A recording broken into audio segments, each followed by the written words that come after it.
The podcast you're about to hear was made with Anchor. Make your own podcast for free at anchor.fm. Happiness is a choice. Hi there, I'm Heather Gray with Business Mindset Mastery, and I'm a mindset coach over at ChooseToHaveItAll.com. And today I want to talk to you about one of my core beliefs, because if you don't like this one, you're not going to like me, we shouldn't be friends, and you probably shouldn't keep listening. Because at my core, I believe happiness is a choice. We cannot control what happens to us. Some of us get handed really unfair decks of cards in life, and other people get it fairly easy. And that is another thing we can't control. At the end of the day, the only thing we can control is how we choose to respond to what's happened to us. Whether or not we use it to make ourselves bitter, or whether or not we use it to make ourselves better. And how we respond and who we are, given what we're handed, it defines everything that happens next.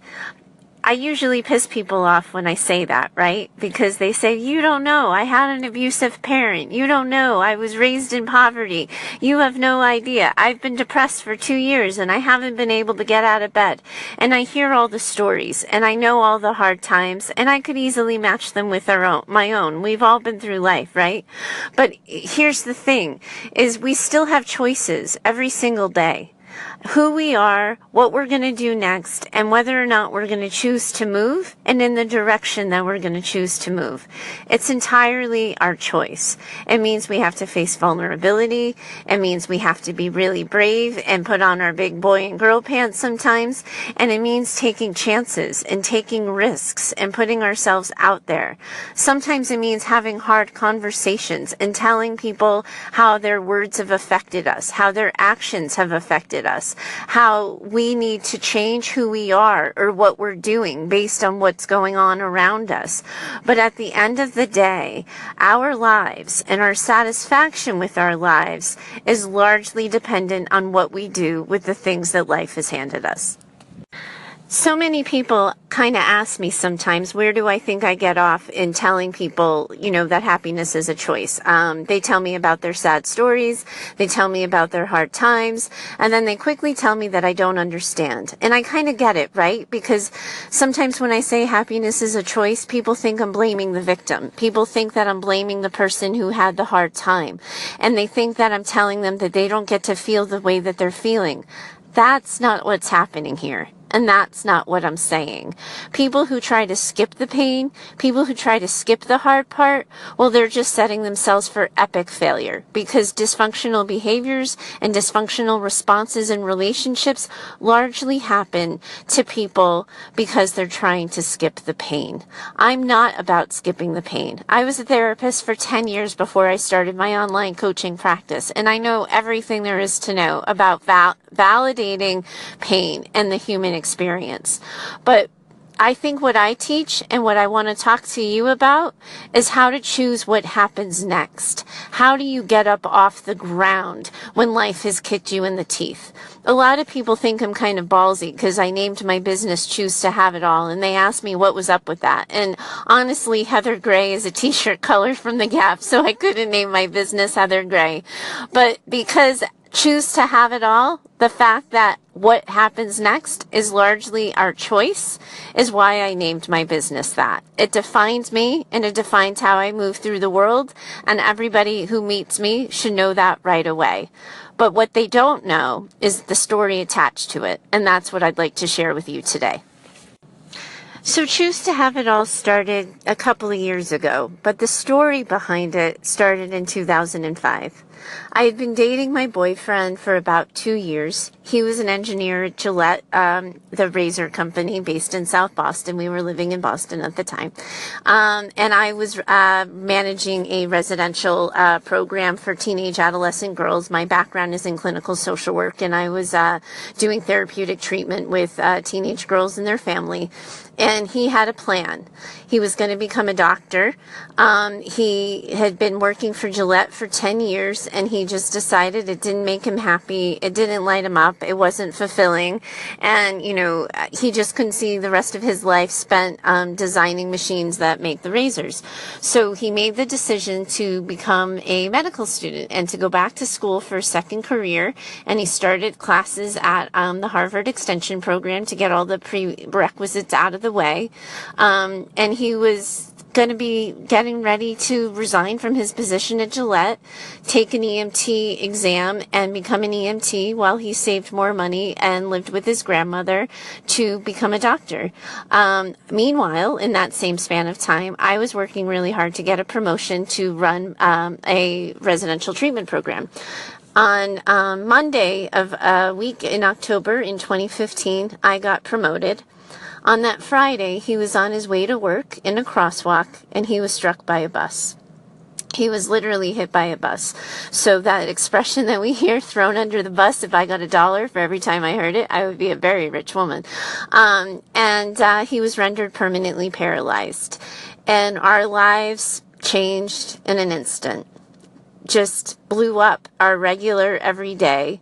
And suddenly this man that I had started to see my future with, who was starting to see a new future for himself, well, his life changed irreparably, and it changed mine too. I remember the moment when he had to be told he wasn't going to walk again. He'd had an 8-hour surgery, and we'd waited all day in the waiting room to hear how he was. And we learned that his spinal cord had been permanently severed. And as we were adjusting to that in the early days, he got out of the ICU. He had just been moved to, the regular medical floor, but certainly had a long way to go in his recovery. A family member was visiting and asked him if he was still going to become a doctor someday. Honestly, I wanted to punch the woman in the face. I wanted to yell and scream and say, how dare you throw that at him right now? He just found out he can't walk. Who the hell do you think you are? And I probably wanted to say a few more choice words. And then suddenly the room got really quiet, and I just looked at him, and he said, yes, of course. Yes, of course I'm still going to be a doctor. And he did, and he is. He had to put his life on hold. He had to do everything on hold a year later. He had to get better. He had to do rehab. He had to do physical therapy, occupational therapy, recreational therapy. And I had just gotten my new job, and I had to do all of that with him and for him. And we just got thrown into the deep end. And he did it. He started his, he returned to Harvard, I guess, like a year later or so, and finished his post-baccalaureate responsibilities. He joined medical school and started medical school in 2008, became a doctor in 2012, did residency and fellowship, and thank God he's almost over in November. He gets to be an attending, and our lives are getting set for a new adventure now. We got married in the middle of it. But it all comes down to a choice.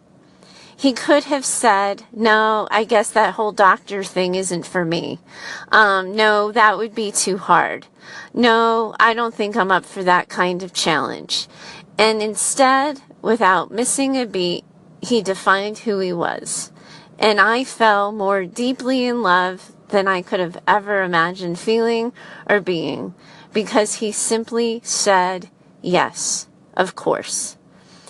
And he has, and he's done it, and it hasn't been easy. In 2015, we had another bout where he got sick, and he was sick for 8 months, which put the whole timeline behind again. He had 5 hospitalizations, 6 surgeries, absurd obstacles. But his dream is happening because he said yes. When his back was against the wall, broken, he had a choice, and he chose a life that he had defined on his terms. Now, I know that that's not possible for everybody who has awful feats. I know that there's always obstacles, and there's always a reason to say, sure, Heather, that you make it sound so easy. But at the core, guys, it comes down to a choice. Who are you going to be? What are you going to do next? Your happiness is at stake, and it's on the line. and it's your choice. That, my friends, is why I believe in my core, with every fiber of my being down to my bones, that happiness is our choice, and we can choose to have it all, but we have to choose the work, the sacrifice, the gut, and the vulnerability to get there. I know you probably don't know how, which is good. That's why I'm here, and we're going to keep talking. But hopefully you have buy-in into this. And if you don't, you should probably move on to another podcast, because I promise you I'm not for you. But if you want to learn how, and you want to learn when and what steps you need to take, keep listening, because we're going to find out next. Thanks so much, and have a great day.